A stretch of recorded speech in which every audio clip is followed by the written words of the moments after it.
Chainsaw Man é com certeza absoluta uma das melhores obras que eu acompanhei nos últimos anos e parte disso pra mim com certeza é o personagem da Makima. Makima é o vilão principal do primeiro ato de Chainsaw Man, ato esse que se estende desde o capítulo 1 até lá pelos 90 e poucos por aí. E hoje, com o meu primeiro vídeo nesse canal aqui, eu queria falar um pouco pra vocês sobre o porquê eu acho que a Makima é o melhor vilão da Shonen Jump. E lembrando que isso aqui é só minha opinião, tá? Tá. Vem comigo então. Então, qual seria um bom ponto pra começar? O conceito da Makima. Makima é um daqueles personagens que é escrito totalmente por cima de um único conceito, uma ideia que pode ser resumida a uma palavra especificamente. No caso da Makima, essa palavra seria manipulação. E não apenas ela, o primeiro arco da história inteira de Chainsaw Man é escrito em cima desse conceito. O protagonista da história, por exemplo, Denji. O Denji é um garoto que nunca foi livre de verdade, e durante toda a sua vida ele foi manipulado diversas vezes. Denji sempre foi um cara que basicamente trabalha para outras pessoas e faz o que os outros mandam ele fazer, sem pensar nas suas próprias vontades. Então, o vilão principal desse arco, sendo a própria representação de manipulação, é muito interessante. E sim, Makima é a personificação perfeita da palavra manipulação. Makima é o demônio do controle, o que dá a ela a habilidade de controlar a pessoa que ela considere inferior a ela, seja essa pessoa qual for. É uma habilidade forte de fato, mas não parece exatamente um poder comum para um vilão principal de uma obra e etc. Aqui, como funciona em Chainsaw Man, isso funciona de uma forma muito legal. Agora, ok, tendo falado um pouco do conceito, vamos falar da história em relação, do que acontece na história da Makima, etc. E principalmente nos objetivos dela, que é uma primeira parte interessante pra falar sobre. A mentira da Makima / objetivo. Pra pessoas que acompanham várias histórias, eu acho que é comum falar que um vilão sempre vem acompanhado de um grande objetivo. Seja esse objetivo mudar o mundo ou alguma coisa gigantesca e grandiosa desse tipo, esse objetivo pra um vilão sempre é crucial. Ele sempre tem que acreditar que aquele objetivo é crucial, que é a única saída e etc. Resumidamente, um bom vilão sempre acha que ele está fazendo a coisa certa. Não importa o quão ruins seus métodos sejam para isso. E isso é transferido por Chainsaw Man através de um diálogo muito interessante em um capítulo onde a Makima dialoga com a Yakuza sobre o mal necessário no mundo. Esse capítulo é interessante porque a Makima tá conversando com uma organização criminosa do Japão e eles falam um pouco sobre como eles são o mal necessário no mundo. Eles protegem o povo japonês dos estrangeiros, entre várias outras coisas que acontecem. Visto isso, a Makima não pode encerrar o mal necessário no mundo. E a cena acaba terminando com a Makima fazendo ameaças e fazendo uma alusão, onde ela fala que o verdadeiro mal necessário sempre foi controlado pelo governo. Ou seja, ela faz uma referência a ela mesma. Parece uma cena simples, só pra poder dizer que ela é o mal necessário. Mas se você parar pra pensar, tem muita profundidade ali. Se você parar pra analisar bem o personagem da Makima em si e comparar ele com a Yakuza, você vai perceber que existem representações em Chainsaw Man bacanas pra isso. Como, por exemplo, a Yakuza dentro de Chainsaw Man são representados simplesmente como caras maus. A gente já começa a história necessariamente dizendo com o próprio Denji trabalhando pra um cara da Yakuza, que paga ele mal, que cobra uma criança pela dívida do seu pai e ameaça a vida do Denji em si. E toda a Yakuza que aparece dentro de Chainsaw Man são literalmente caras maus, porque sim, eles não são um mal necessário. Eles são apenas um mal, completamente o oposto da casca que a Makima faz os outros enxergarem. A Makima em si mantém o controle de diversas coisas dentro da história, trabalhando diretamente pro governo, salvando a vida de muitas pessoas e colocando demônios pra trabalharem pelo lado dos humanos. Ela, por si própria, é um demônio que trabalha pra melhorar a vida dos humanos. Ela mantém as pessoas seguras, os cidadãos do Japão, ela faz o trabalho sujo de eliminar certas coisas, necessariamente dizendo, ela é o mal necessário do governo, e ela parece de fato acreditar nisso. Essa parte do mal necessário é interessante para que a gente entenda um pouquinho dos objetivos da Makima em si,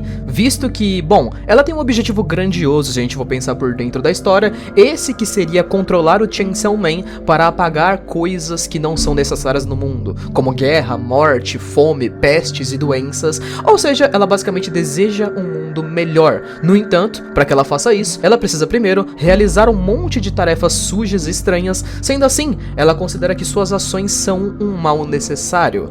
É interessante pensar nesse conceito, mas daqui a pouco a gente volta nele. Primeiro, vamos falar sobre uma coisa que é importante a respeito do personagem dela como vilão, que é a falta de carisma dela. Eu acho que esse é um dos pontos mais interessantes da Makima, em relação a toda a história em si. Justamente porque isso é um ponto crucial no personagem da Makima, que torna ela para muitas pessoas um personagem incrível e para outras pessoas um personagem insuportável. Durante a história, a gente tem pouquíssimos momentos em que ela supostamente expressa alguma emoção verdadeira. Tudo pra Makima parece normal, parece que ela sempre tem tudo sob controle, parece que ela simplesmente não reage a nada. Quando supostamente alguém que ela gosta morre, ela não reage. Quando alguma coisa sai fora dos seus planos, ela também não reage. E se a gente for pegar de fato na história inteira, tem uns 2, 3 momentos onde ela de fato mostra uma reação. Para muitas pessoas isso é uma falta de carisma e falta de humanidade da personagem, visto que você não consegue se conectar com a Makima de fato. No entanto, isso também é só uma casca que a gente vê pelo lado de fora da personagem. Por dentro, e pro conceito do personagem dela, eu vejo isso como um ponto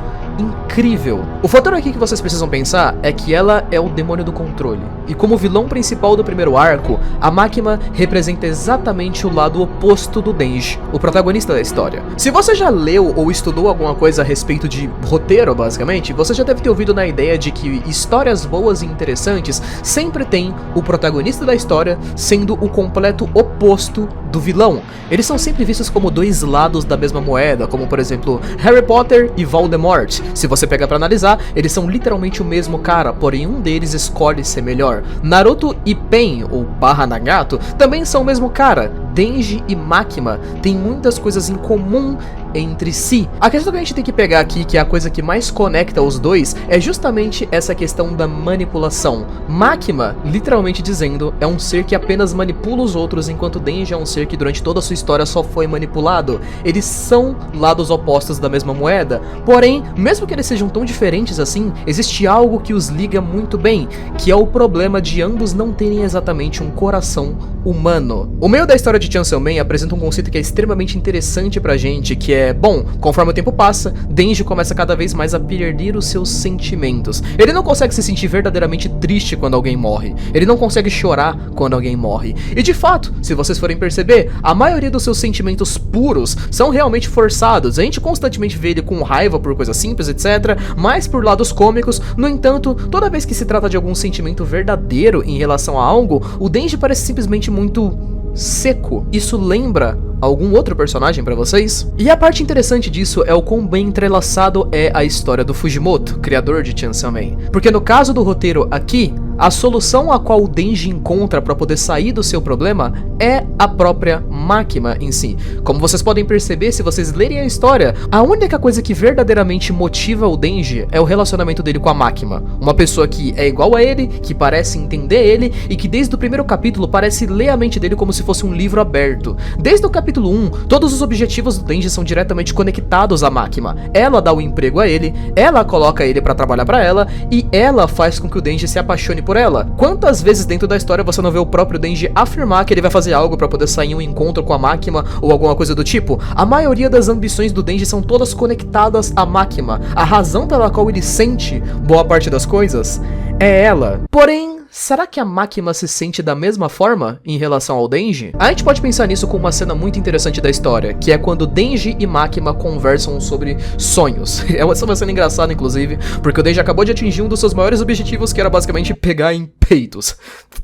Pois é, era isso. E por mais engraçada e cômica que essa cena pareça, o moleque tira simplesmente uma das melhores reflexões da história possíveis de dentro dessa cena, onde ele começa a falar sobre como ele ficou meio broxado quando ele atingiu esse sonho, porque literalmente ele ficou por muito tempo sonhando em fazer aquilo, mas quando ele conseguiu, ele não sentiu nada. Ele não sentiu tristeza, decepção ou alguma coisa positiva, negativa, não.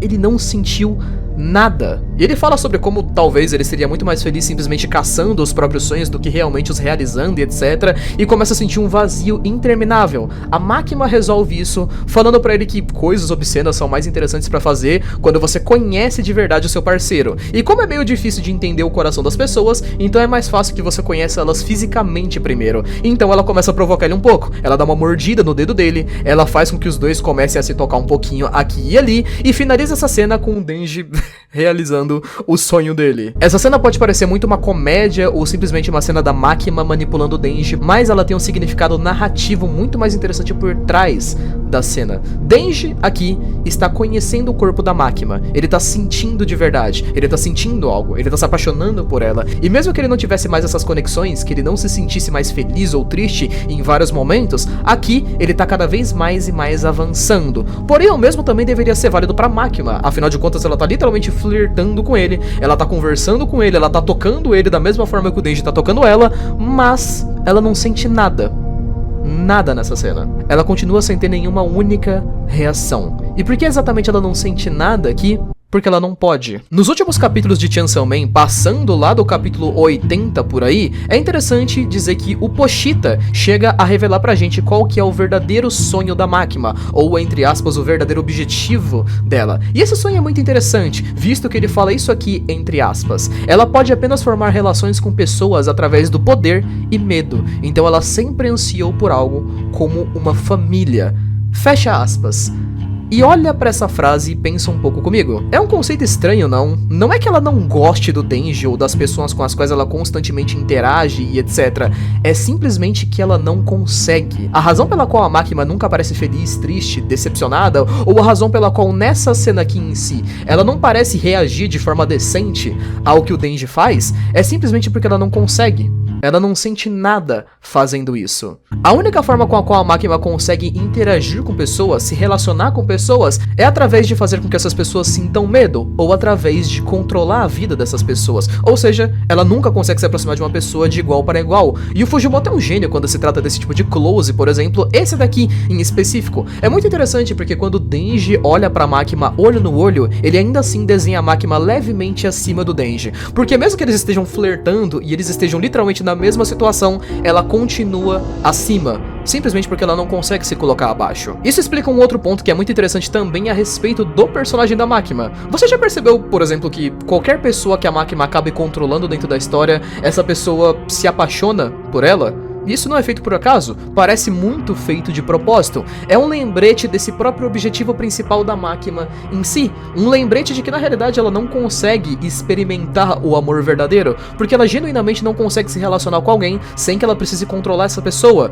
E justamente por conta disso, grande parte dos sonhos dela ficam inteiramente conectados a um elemento principal da história. E aqui a gente fala sobre o sonho verdadeiro da Makima, conectado ao Chainsaw Man. Eu acho que isso daqui é um pouquinho de spoiler pra quem literalmente não terminou de ler a história, mas Chainsaw Man é a verdadeira forma do Pochita e do Denji, etc. Não é muito bem explicado, mas o que a gente sabe sobre ele é que Chainsaw Man é o demônio mais forte que apareceu até agora na obra. E aparentemente é o único demônio que a Makima não considera como inferior, ou seja, é o único que ela não consegue controlar. Os dois são incontroláveis e caóticos, e justamente por conta disso a Makima até chega a descrever um pouco o Chainsaw Man em si, dizendo que ele não cospe, não usa roupas necessariamente, dizendo que todas as ações dele são caóticas, e de certa forma, dizendo que eles são iguais. Que os dois não necessariamente deveriam sentir nada, o que torna uma conexão muito interessante. A verdadeira conexão que a Makima tem em relação não é exatamente com o Denji, mas sim com o próprio Chainsaw Man em si. Eu acredito que muitas cenas dentro da história tentam deixar claro que a Makima é apaixonada pelo Chainsaw Man, simplesmente porque ele é a única coisa dentro de todo aquele universo com a qual ela consegue ter uma relação de igual para igual. E você acha que isso é simplesmente representado apenas por palavras na história? Não, não é. Também é representado por pequenos momentos muito interessantes. Como por exemplo, se liga só, o sonho da Makima, entre aspas, deveria ser algo como ela quer derrotar o Chainsaw Man, pra que assim ela consiga controlá-lo, e depois que ela controlar o Chainsaw Man, ela vai criar um mundo melhor, certo? Agora tenta comparar isso com o momento onde ela luta com o Chainsaw Man. Ela passa toda a luta com um sorriso no rosto, mesmo que ela esteja sendo trucidada e derrotada várias vezes pelo Chainsaw Man, ela parece simplesmente feliz e normal durante a luta com Chainsaw Man. Mesmo que ela esteja falando coisas como, putz, deu ruim, a gente vai perder, ela não parece exatamente decepcionada com alguma coisa, visto que ela estava tão perto de alcançar o sonho dela, é um pouco estranho, mesmo que a gente saiba que ela quase nunca esboça alguma reação. E a parte mais estranha ainda é que o único momento onde ela realmente esboça uma reação dentro dessas cenas é quando de fato ela ganha a luta. O plano dela dá certo e ela momentaneamente derrota o Chainsaw Man. Depois de derrotar o Chainsaw Man, ela não é mais igualitária com ele. De fato, agora ela entre aspas poderia se considerar superior, caso ela tivesse realmente ganhado esse combate. Justamente por isso essa cara de decepção dela faz tanto sentido assim, porque mesmo que ela realizasse esse sonho dela, que ela considera como um sonho, bom, ela nunca ia conseguir realizar seu verdadeiro sonho de ter uma vida normal com outras pessoas. É uma coisa muito interessante de se pensar, por sinal, mas sabe o que é mais legal ainda? É saber que essa não é a última camada de vilão da Makima. É interessante a gente pensar que tudo que eu expliquei até aqui e até agora fazem parecer que a Makima é simplesmente um mar de mil maravilhas. Ela é simplesmente um vilão muito fofo que tem um objetivo adorável e que quer chegar em um objetivo muito nobre de salvar o mundo e etc. E na realidade, vocês sabem que todo vilão, como eu falei pra vocês, ele tem que ter um objetivo que ele considera crucial, que ele acha que está fazendo certo, não importam os seus métodos.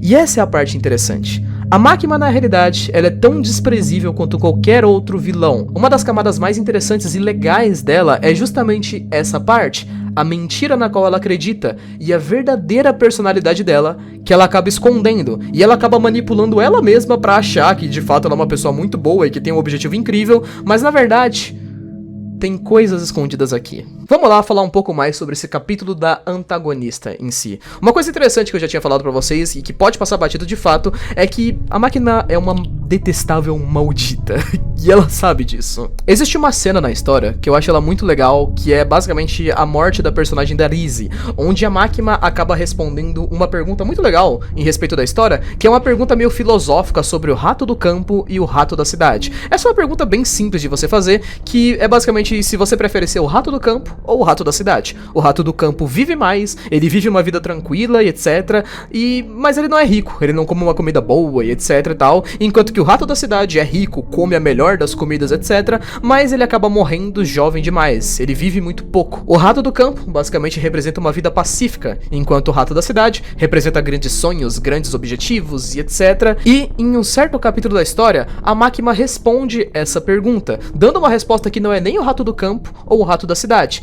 Ela diz que ela gosta do rato do campo porque ela gosta de matar o rato do campo. Para uma pessoa que quer criar um mundo de paz, isso parece um pouquinho não condizente, né? De acordo com os objetivos e sonhos que a Makima tinha mostrado pra gente em toda a história, a ideia principal do que ela deveria querer criar seria o rato do campo, não é? Viver uma vida longa, com amor e paz, não comendo a melhor comida e não sendo rico, etc. No entanto, a Makima não escolhe nenhuma dessas escolhas. Ela escolhe matar o rato do campo, porque é o que ela prefere, é o que ela gosta, e pega essa ideia, pega esse conceito e o quanto ele simboliza a primeira parte de Chainsaw Man inteira apenas com uma metáfora. Sabe o que melhor simboliza o rato do campo dentro de toda a história de Chainsaw Man? O Denji, o protagonista da história. Denji vivia uma vida em paz, ele vivia uma vida tranquila, ele não comia a melhor das comidas, ele era pobre, etc, mas ele era feliz com o que ele tinha. Makima escolhe matar o rato do campo justamente porque, narrativamente falando, ela pisa na paz de outras pessoas. E vemos isso acontecendo